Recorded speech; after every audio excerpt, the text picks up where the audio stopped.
Hello and welcome to this podcast from the Digital Research Video Project organised by Suzanne Pilaar Birch through the Social Media Knowledge Exchange.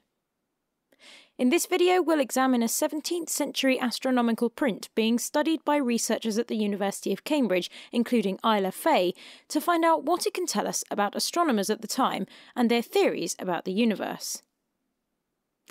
Images can convey many types of meaning.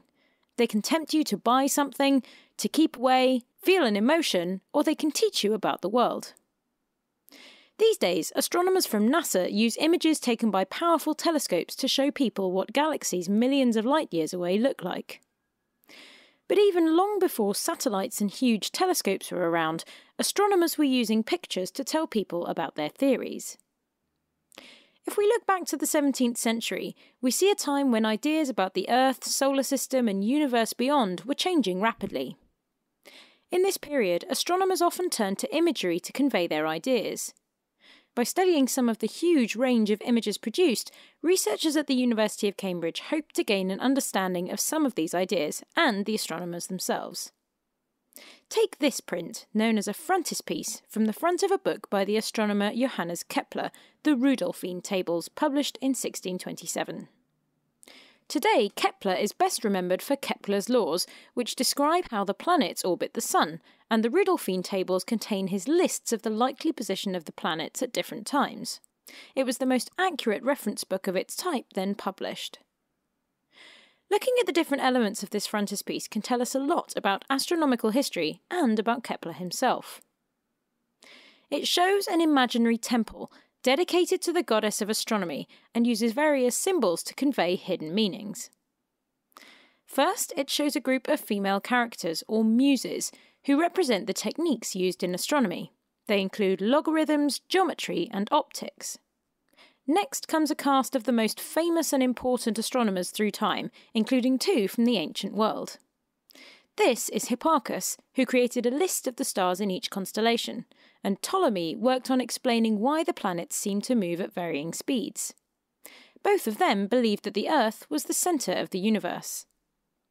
Much later, in the mid-16th century, Copernicus argued against them, and suggested that the Sun, and not the Earth, was in fact the centre of the universe. Copernicus's ideas were in turn modified by Kepler's mentor, Tycho Brahe. Tycho agreed that the planets rotated around the Sun, but he thought that the Sun still orbited the Earth. In the picture, he's pointing to the ceiling of the temple, which shows a diagram of his own theory of how the planets moved. Different instruments like astrolabes and armillary spheres, which could be used to observe or model heavenly objects, are also shown in the temple. So what was Kepler's message? Was he paying tribute to the other astronomers he shows? Well, in a way he was. But he was also making a claim to be the best astronomer of them all, even though he only appears as a tiny figure in the picture. This little portrait shows Kepler designing a model of the roof of the temple, the crowning glory of astronomy. The message is that the Rudolphine Tables, and Kepler's own ideas about how the planets moved, topped everything that went before.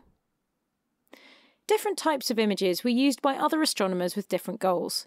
Their diagrams might have been used for teaching or to summarise long theoretical arguments.